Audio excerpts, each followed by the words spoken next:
빌립보 교회에 보내는 이 편지에서 사도 바울은 이제까지 자신의 형편 또 자신이 당해온 일들 이런 것들을 쭉 이야기하면서 거기에 자기가 어떤 소망을 가지고 있는가 이런 것을 썼습니다. 그리고 이제부터는 빌립보 교회를 위해서 바울이 가지고 있는 어떤 소망 이런 것을 피력을 합니다. 그러면 사도 바울은 빌립보 성도들을 떠나 있었는데 다시 그들을 만나서 그들과 함께 사역하고 그들의 믿음의 진보를 도와주기를 원했습니다마는 형편은 어떻게 될지 모릅니다. 그는 지금 감옥에 갇혀 있고 살아서 나갈지 아니면은 여기에서 죽음을 맞이하게 될지 그것은 정확하게 모르는 그런 상황이었습니다. 그런 상황에서 사도 바울은 빌립보 성도들에게 어떻게든지 뭔가를 권면할 그런 어떤 말이 있었습니다. 다시 만나게 되더라도 상당한 시간 후에 만나게 되겠고 만일 못 만나게 된다면 더 절박하게 그들에게 꼭 전해주고 싶은 그런 말입니다. 그것이 여러분 1장 27절부터 2장 18절까지 기록이 되어 있습니다. 그럼 여기서 빌립보 성도들에게 하는 말이 간단하게 말하면 한 세 가지인 것 같아요. 하나는 너희가 천국 시민답게 살아야 된다. 두 번째로는 너희가 그러려면 예수 그리스도를 본받아야 되는데 특별히 그리스도의 겸손한 마음, 자기 비움의 마음을 너희들이 꼭 본받고 배워야 된다. 세 번째로는 너희 속에 이미 이루어진 구원을 어떤 의미로는 날마다 이루어가면서 생활해야 된다. 이 세 가지의 내용입니다. 그 첫 번째 권면이 이제 오늘 나타나는 대로 천국 시민으로 합당하게 생활하라. 이걸 여기에서 어떻게 표현했느냐 하니까 여러분 27절 제일 앞에 보게 되면은 오직 너희는 같이 읽어볼까요? 오직 너희는 그리스도의 복음에 합당하게 생활하라. 여러분 생활하라라는 것에 여러분 밑에 그 풋노트죠, 그죠? 뭐라고 말해요? 밑에 있는 그 글 거기에 여러분 이리 보시면은 뭐라고 되어 있느냐 하니까 여러분 시민 노릇이다 이런 표현 나오죠, 그죠? 이 뜻이 뭐냐 하니까 생활하라라는 것은 공적인 시민으로서의 그 역할, 노릇을 하라 이런 것이에요. 그러니까 이 말을 좀 더 펼쳐서 이야기하면은 오직 너희는 그리스도의 복음에 합당한 시민으로 살아가야 된다. 여러분 이 말은 당시 빌립보 사람들에게 있어서는 그냥 지나가는 말이 아니고요, 상당히 의미 깊은 그런 말입니다. 왜냐하니까 빌립보 사람들에게 있어서는 시민이라는 말이 굉장히 중요하기 때문에 그렇습니다. 원래 이 빌립보라는 도시는 주위에 있는 다른 도시들과는 조금 구별이 되는 그런 도시입니다.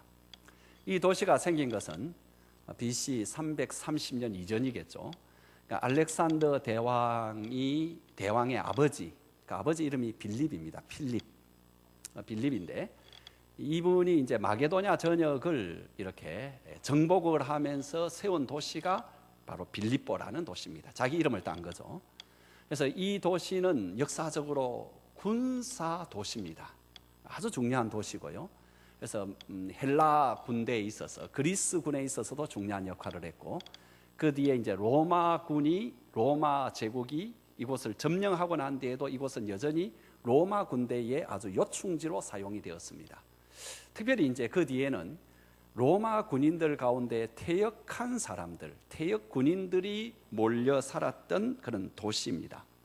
그래서 이 도시는 다른 도시와는 좀 다른 특권들을 가지게 되었습니다. 제일 먼저 도시가 그 후에 계획도시로 재정비가 되었는데 그 모양새가 꼭 그러니까 로마시를 축소한 듯이 그렇게 만든 그런 도시입니다. 그러면서 이제 그 도시에 있는 사람들은 말씀드린 대로 거의가 로마 시민권자입니다. 로마에 살지 않는데 로마 시민권자. 그 중에서도 그 사람들은 그 자격을 획득한 것이 로마 군인으로서 살아서 퇴역을 하면서 얻은 보상으로 이제 살았던, 그래서 로마 시민권을 행사했던 사람이죠. 여러분 그들에게 있어서 가장 큰 명예, 보상, 기쁨, 자랑거리가 내가 로마 시민이다 라는 것입니다. 물론 그들에게는 특권도 주어졌습니다.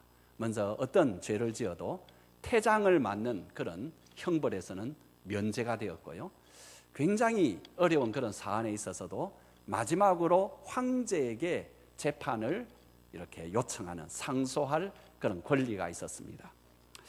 뿐만 아니라 여러 가지 세금에 있어서도 면제를 많이 받았고, 그래서 경제적으로 지금으로 말하면은 사회 보장과 같은 그런 어떤 특권들이 있었습니다. 예를 들면은 로마가 승리를 했을 때 가져온 전리품의 일부분들을 그들은 얻을 수가 있는 그런 것들이죠.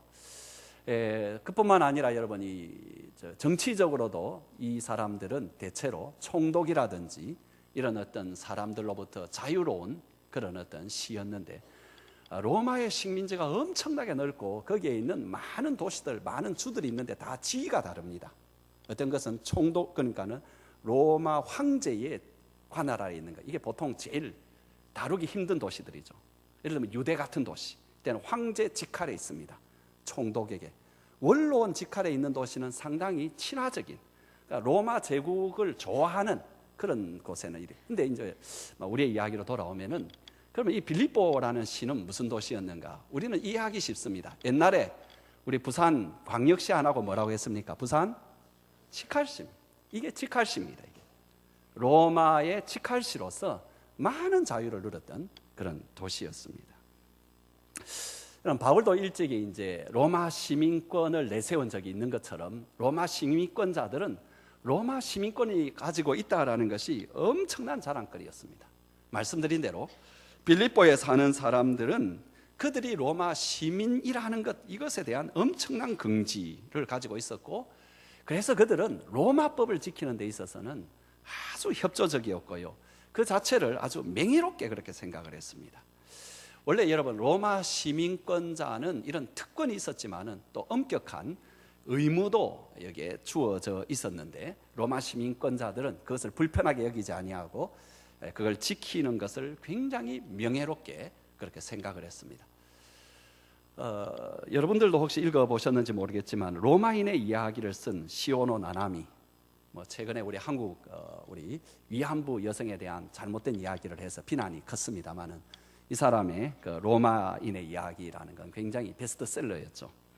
근데 이 사람이 던지는 질문 중에 하나가 이것입니다. 뭐냐니까, 지성에서는 그리스인들보다도 못하고, 체력에 있어서는 켈트인이나 게르만 민족보다 못하고, 그리고 기술에 있어서는 에트루니안, 로마의 좀, 그러니까는 이탈리아에 있는 종족인데요, 원래 로마인들과는 좀 구별이 되는 원주민들이었습니다. 이 사람들보다는 기술에서 떨어지고, 특별히 상업이라든지 경제력에 있어서는 그 당시에 지중해 패권을 쥐고 있던 카르타고, 그죠? 여러분 들어보셨죠? 카르타고보다 떨어지는데 왜 로마인들이 지중해를 정복을, 패권을 잡고 세계 최고의 제국으로, 그것도 1000년 이상을 번영할 수 있었을까? 도대체 뭘까? 거기에 대한 답은 이것입니다. 그들은 법과 원칙, 제도를 구비했고 거기에 충실했다. 이것이 그들이 패권을 잡고 계속해서 번영을 구가할 수 있는 핵심이었다. 이건 오늘 우리 사회에도 굉장히 저는 뭔가 중요한 이야기를 하고 있다고 생각합니다. 한국 사회가 정말 한강의 기적을 이루어서, 그죠? 삼성이 한때는 1년에 벌어들이는 그 돈이 어마어마하게 하고 참 대단합니다. 외국에 일이 나가면 좀 한국 사람이라는 것이 자랑스럽고 그렇습니다. 그럼에도 불구하고 우리 사회는 정말로 왜 이리 됐을까? 부조리가 만연하고 도덕적으로 많은 문제를 안고 있고, 특별히 정신적으로 피폐하고, 이제 그걸 어떤 문화라 그러죠, 그죠? 사람들의 마음을 다스리고 있는 이런 것들이 이렇게 피폐해진 그런 상황 가운데 되어서 참 살기가 힘든, 왜 돈이 없는 것도 살기가 힘들지만은 그렇게 된 그 배경 구조, 또 설령 돈이 있다 할지라도 이 사회의 여러 가지 모습들이 왜 이렇게 되었을까? 그건 왜 그러느냐 하니까, 법 밑에는 기본이라는 게 있습니다. 그죠? 기본이라는 게 있고 그 다음에 그 위에 법을 세웁니다. 법이 모든 기본을 다 이야기할 수는 없습니다. 그건 기본은 돼 있는 것이고 그 다음에 법을 세우는 것인데, 우리는 이렇게 기본, 원칙, 그리고 질서, 그리고 그 위에 세워진 제도와 법에 그걸 지키는 삶이 무엇인가에 대한 이해가 되어 있지 않기 때문이다. 그런 생각이 들고 또 그런 것 같습니다. 여러분, 기본과 원칙 그리고 그 위에 세워진 법대로 살면 되는데 그렇게 살지를 않습니다. 우리의 마음이 그죠? 빨간불이 딱 들어오면 딱 서는 게 원칙인데 빨간불이 들어오는데 속도를 확 내고 지나가는 이거, 이 단순한 거지만 이게 모든 사회에 만연되어 있다라는 거죠. 그러니까 여러분, 우리가 단순한 기본과 원칙을 지키는 것은 엄청난 번영과 삶의 사실은 기본이 됩니다. 이건 우리에게 적용하면 신앙생활도 그렇고 교회생활도 그렇고 가정생활도 그렇습니다. 왜 어디로 돌아가야 되느냐? 기본과 그 위에 있는 원칙과 법으로 돌아갑니다.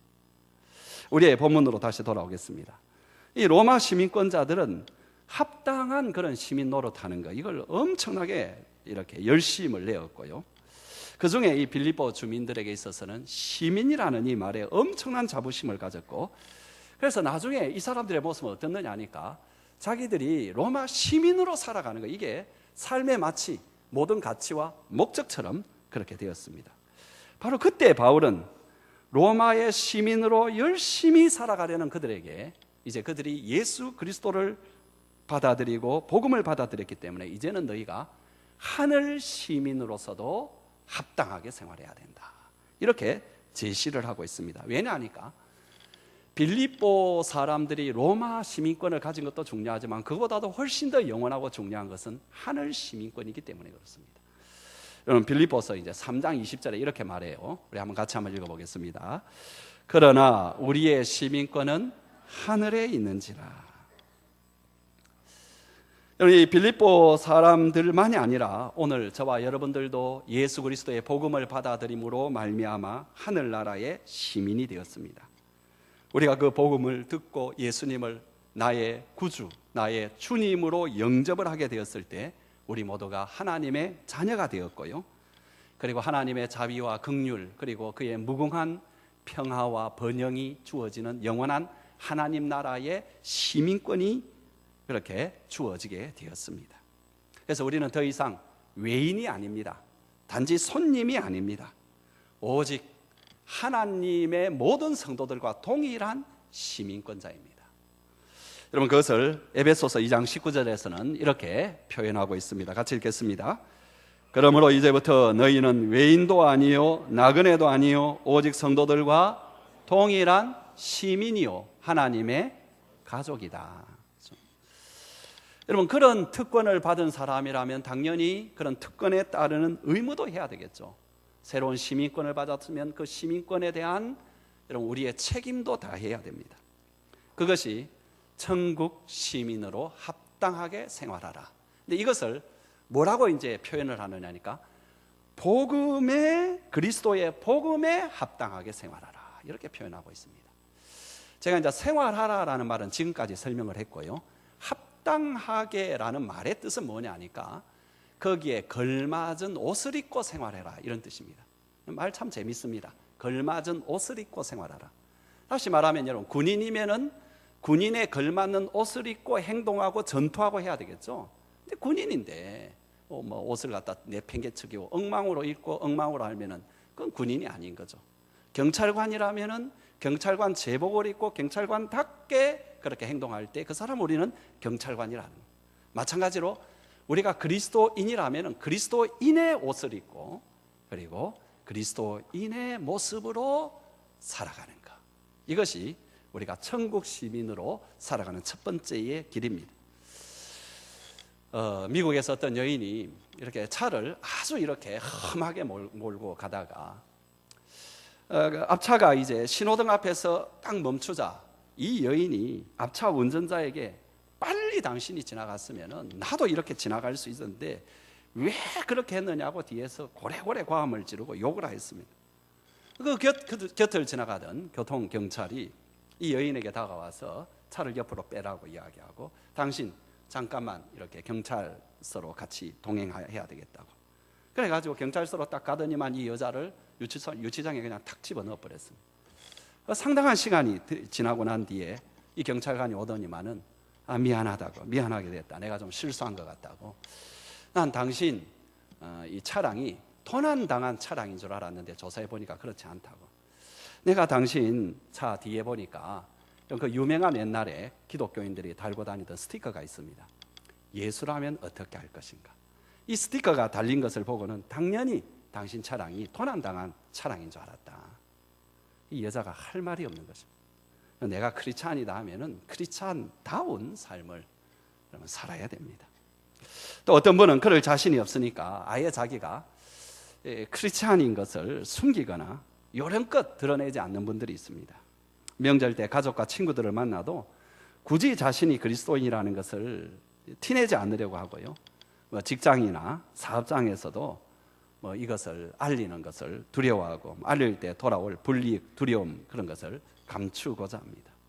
그런데 여러분, 주님께서는 눈에 확 띄는 그리스도인을 원하십니다. 여러분, 눈에 확 띈다라는 것이 말로 그렇게 되는 것이 아니라 그 사람 삶을 보니까, 그 사람의 행동을 보니까 확 눈에 띈다. 여러분, 주님께서 우리에게 세상에 무엇이 되라고 했습니까? 세상에 빛과 소금이 되라. 여러분, 빛은 여러분 엄청나게 사람들이 금방 알아봅니다. 우리 군대에서 교육을 받을 때에 그죠? 기억이 나는데 조그마한 이렇게 담뱃불 이것도 심리 밖에서 보인다고 합니다. 그게 불입니다. 그게 빛입니다. 여러분, 이 소금도 여러분 조그만 상처 있는 곳에 소금이 이렇게 들어가면 얼마나 쓰라리고 아픈지 모릅니다. 여러분, 이 세상이 상처투성이고 엉망인데 복음의 빛으로 살고 복음의 소금으로 살면 드러나지 않을 수가 없습니다. 너희는 세상의 소금과 빛이 되라. 이 말은 너희는 세상의 소금과 빛으로 드러나는 삶을 살아야 된다. 미국의 뉴올리언스의 한 흑인 빈민가에서 고아원을 운영하고 있었던 말가리다라는 여성 원장이 있었습니다. 근데 늘 재정이 부족합니다. 근데 지금쯤 되었습니다. 시즌이 지금쯤 되었는데 재정이 바닥이 나고, 그래서 아이들에게 매년 해왔던 그런 어떤 크리스마스 선물을 할 처지가 안 되었습니다. 그러나 이 아이들은 크리스마스만 기다리고 있고 그 기대감을 저버리는 것은 너무 가혹하게 느껴져 가지고 어떻게 할까? 그래서 자기가 직접 모금을 나섰습니다. 그래서 모금함을 들고 다니면서 길거리에 서가지고 이렇게 모금을 하는데 제법 안 되는 건 아니지만은 아무래도 이건 이 자리에 서 있어서는 안 되겠다 싶어 직접 이제 사람이 많은 곳으로 찾아다녔는데 어느 소가에 가니까 사람이 굉장히 많이 있는 것 같아요. 시끌벅적해. 뭐냐니까 술집이었습니다.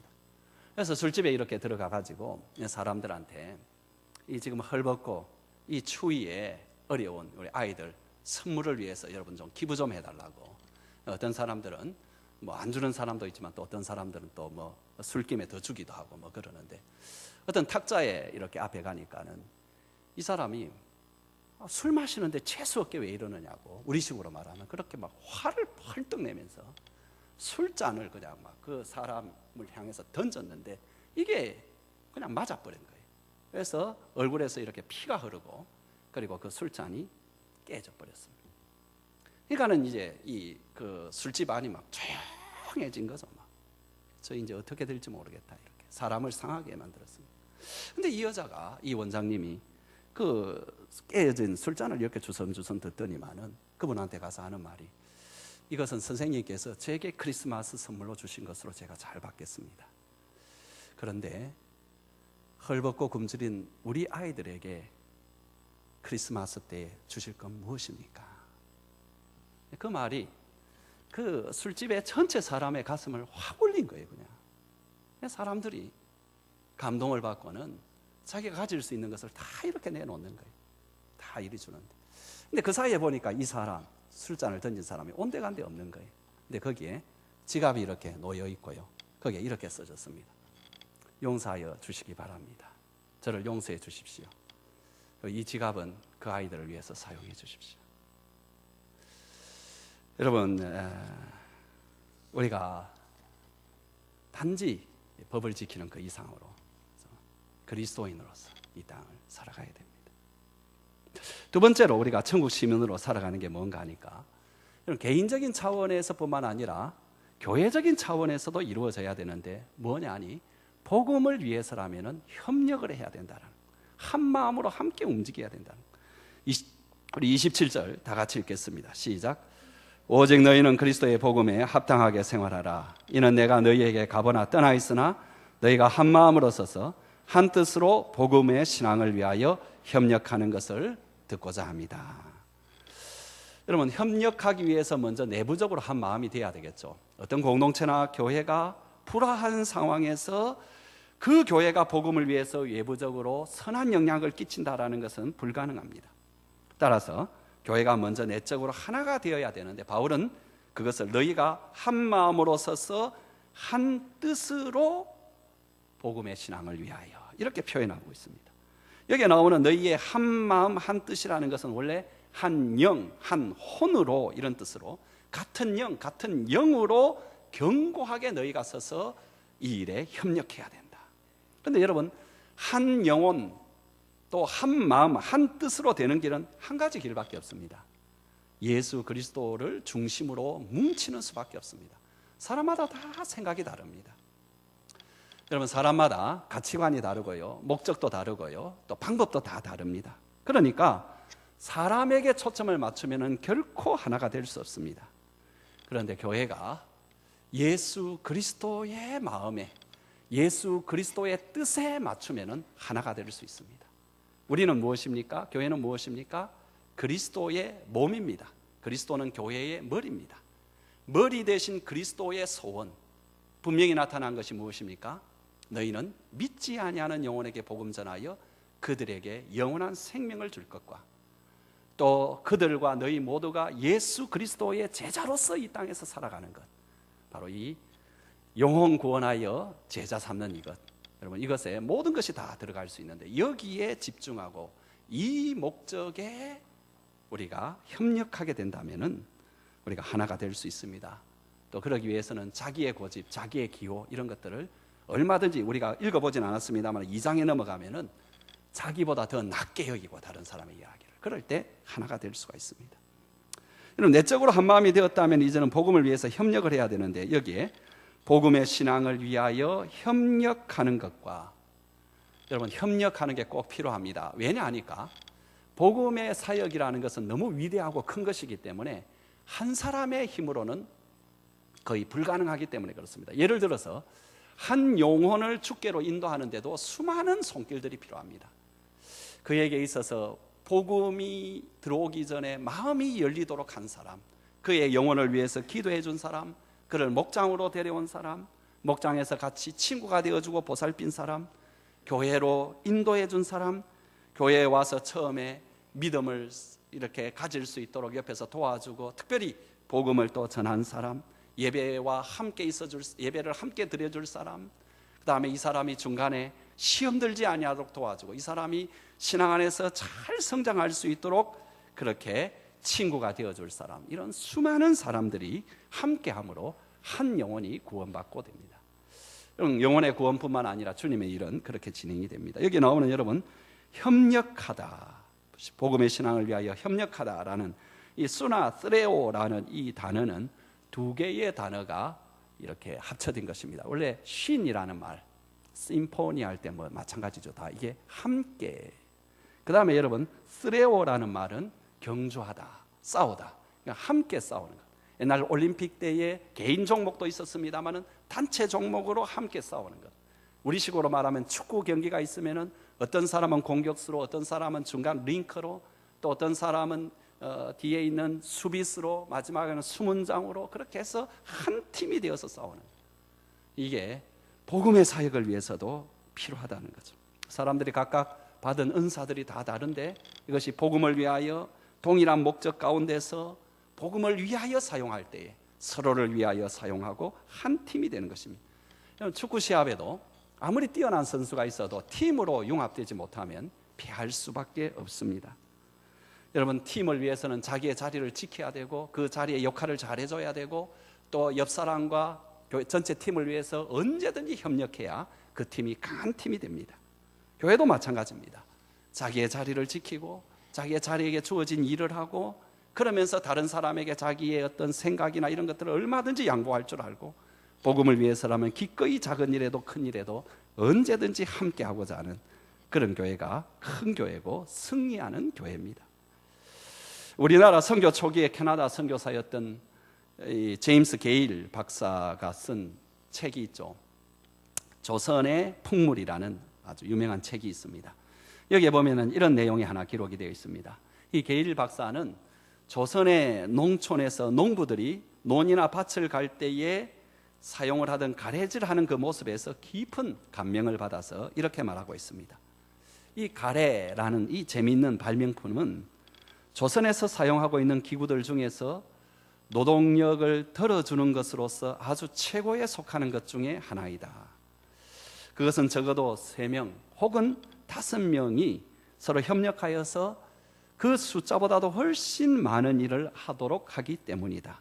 이 가래는 생김새가 긴 나무에다가 끝에 부삽이 달린 것인데 그 양쪽에 선 사람들이 잡은 끈은 바로 그 부삽의 가장자리에 매여 있고 그들은 별로 힘들이지 아니하고 많고 엄청난 일들을 함께 했다. 그러면서 이제 게일 박사는 계속해서 뭘 이야기하느냐 하니까 함께 가래질을 할 때에 조선인들이 가지는 그 민첩성, 그 다음에 농사일을 하면서 함께 부르는 농부가의 그 노동가죠, 그죠? 노동가의 그 어떤 활력, 그리고 휴식 시간에 음식을 나누어 먹으면서 즐겁게 그렇게 지내는 그런 어떤 이런 것들, 이것을 굉장히 참 아름답게 그렇게 묘사를 했습니다. 서양 사람의 눈에도 볼 때에 경이로울 만큼 우리의 조상들은 이같이 협력하고 상부상조하는 아름다운 풍속을 가졌죠. 그래서 게일 박사는 이런 분석을 합니다. 왜 많은 곳에 복음이 들어갔는데 해필이면 조선에 그렇게 복음이 아주 역사하게 되었을까? 여러 가지 요소가 있지만은 바로 이런 협력하는 요소가 교회에 있었기 때문이다. 이런 분석을 합니다. 참 우리는 그런 면에 있어서 좋은 유산을 받았습니다. 그럼 오늘날 우리 한국교회, 한국교회는 너무 머니까 우리 교회, 우리 목장들이 이 복음을 위하여 우리가 협력을 해야 됩니다. 하나님 나라를 위한 사역과 때로 전투도 해야 되는데 이것은 결코 솔로가 할 수 없는 것입니다. 여러분, 교회사도 여러분 보시면 아무리 뛰어난 영웅이라 할지라도 혼자서 뛰었던 사람은 아무도 없습니다. 우리가 그 사람의 이름만 알 따름이지 혼자가 아니라 그리스도의 몸된 교회의 지체들이 함께 교회를 세우고 복음을 전파하고 하나님 나라를 확장하였습니다.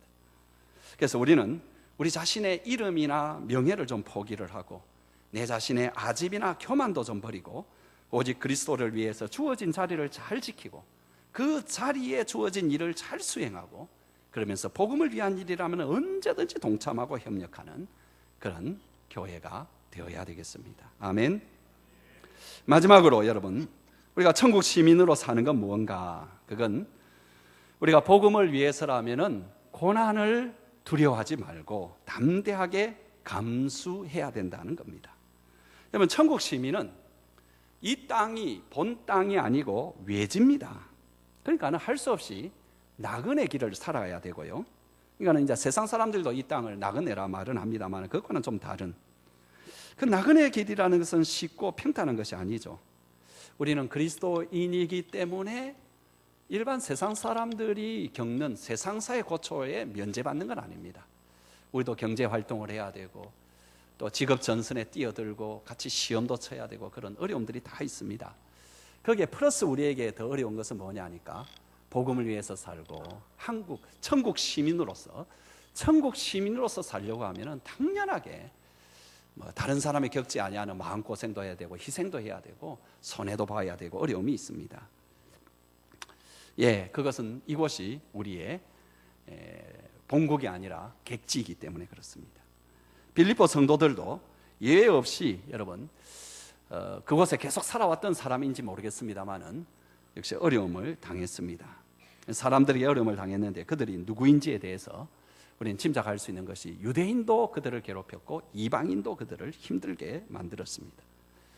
그렇지만 여러분, 천국 시민은 아무 일이든지 너무 두려워하지 말아야 됩니다. 두려워한다라는 뜻은 겁먹은 말처럼 아니면 화들짝 날아가는 놀란 새처럼 조마조마하면서 사는 걸 말합니다. 여러분, 대적자들에 대해서 이런 용기를 잃어버린 사람은 이미 패배한 사람입니다. 소리만 살짝 내도 화들짝 날아가는 새처럼 마음을 먹는다면은 어떻게 우리가 이길 수가 있겠습니까? 우리가 그리스도 때문에 그런 어려움을 당하는 것은 오늘 본문에서는 뭐라고 이야기하느냐 하니까 그것이 우리가 구원을 받은 증거다. 그리고 반대로 우리가 그리스도인이기 때문에 우리를 핍박하는 사람들, 물론 네가 그리스도이니까 내가 박해한다 이러진 않아요. 그러나 우리가 그리스도인답게 살려고 애를 쓰는데 그걸 살짝 이용해서 우리를 굉장히 힘들게 하는 사람들, 이런 사람들은 바로 그들이 빛의 자녀가 아니다라는 것을 증거하는 것이라고 말했죠. 그리고 그런 것들은 다 하나님께로부터 나온 것이니까 너무 두려워하지 말라.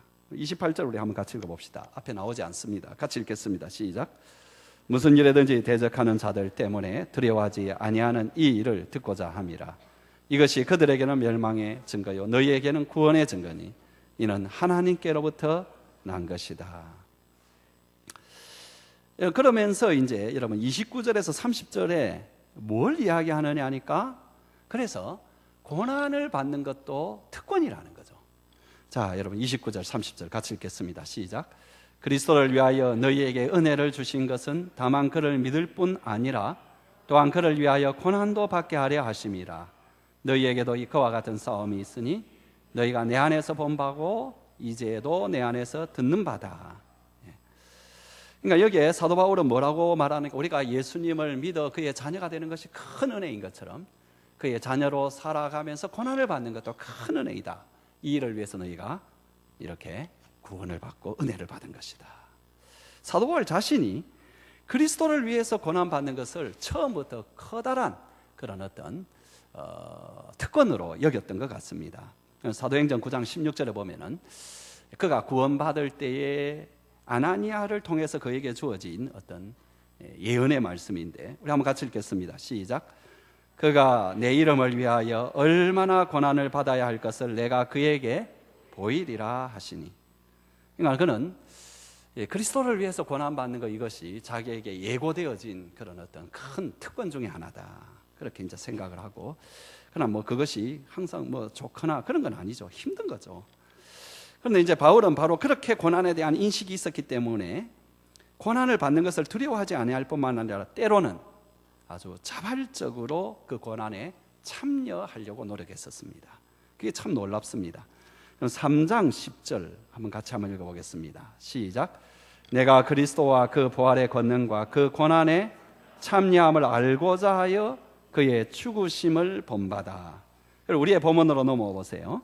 바울만이 아니라 이제 30절에 보게 되면은 너희에게도 그와 같은 싸움이 있다. 그러니까 빌립보 성도도 바울과 같은 고난당하는 역경이 있음을 보여주고 있고 이제 그 뒤에 보면은 이건 너희가 내 안에서 본 바고 지금도 내 안에서 듣고 있는 바가 아니냐. 곧 영적 아비인 바울도 동일한 고난 가운데 있는 것을 생각할 때에 우리가 낙담하지 아니하고 담대하게 그 일을 이겨나갈 수 있을 것이다. 이렇게 말씀하고 있습니다. 당시에 로마 군인에게 주어지는 최고의 명예로운 찬사는 무엇이었느냐 하니까 모든 군인들에게 다 그렇습니다만은 역경과 고난과 상당한 그런 어려움 전투 앞에서도 두려워하지 않는 군인이었다. 이 말이 가장 명예로운 그런 찬사였습니다. 그래서 로마 군대에서는 최선을 다했음에도 불구하고 패배를 한 것은 항상 용서를 받게 되어 있습니다. 그렇지만 처음부터 겁을 먹고 비겁하게 처신한 것은 결코 용서되지 않았습니다. 이런 상처를 입더라도 후퇴하지 아니하고 계속 전진을 하는 군인, 이것이 로마 군인들의 명예였죠. 제가 전에 고린도 후서를 강의할 때 여러분에게 코랄리스 무랄리라는 말을 여러분에게 했는데 뭐 오래돼서 기억이 안 날 겁니다. 뜻은 뭐냐 하니까 군인들이 쓰는 왕관이라는 뜻이에요. 왕관. 이게 뭐냐 하니까 로마 군인들 가운데에서 어렵고 힘든 전투 가운데서 제일 앞서서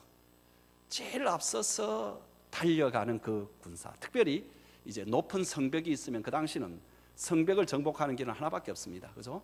밖에서 깨트리는 거의 불가능하고요. 성벽의 문을 깨트린지 그보다는 더 많은 것이 성벽을 타고 넘어가 가지고 성벽의 문을 열어서 끝장을 내는 건데 그 성벽을 제일 먼저 타고 올라간 사람을 가리켜서 아까 말한 코로나 무랄리스라는 상을 주게 되는 거죠.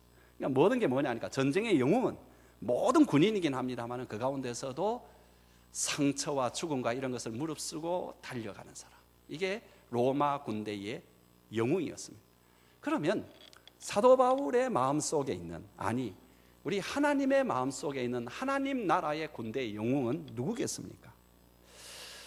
여러분, 요한계시록 20장, 여러분 앞에 나오기도 하겠습니다만은 요한계시록 우리 한번 찾아봅시다. 요한계시록 20장 4절 우리 한번 같이 읽겠습니다.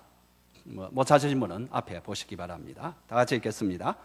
또 내가 보좌들을 보니 거기에 앉은 자들이 있어 심판하는 권세를 받았더라.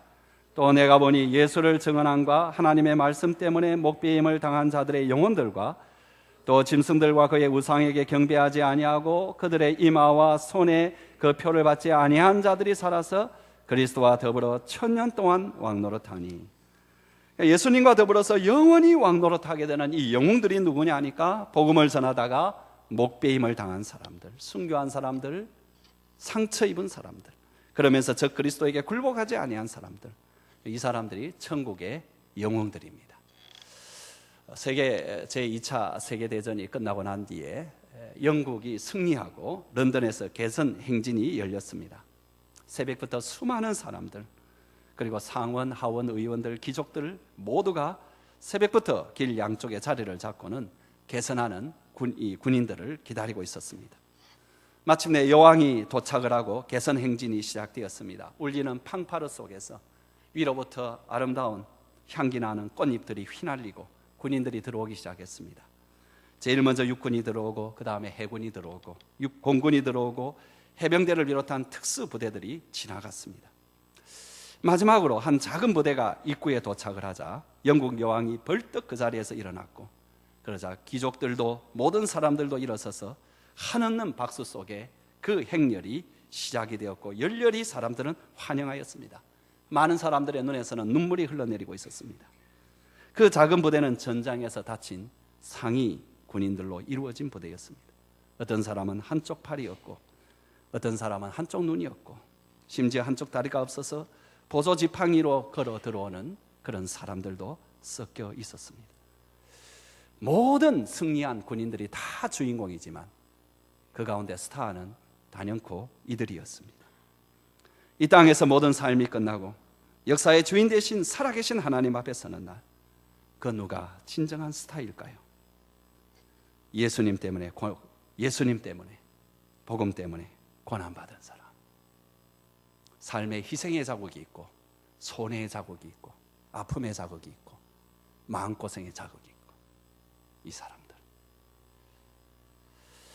많고 많은 사람들이 있지만 시민답게 살아가는 사람이 점점 적어지는 시대에 살고 있습니다.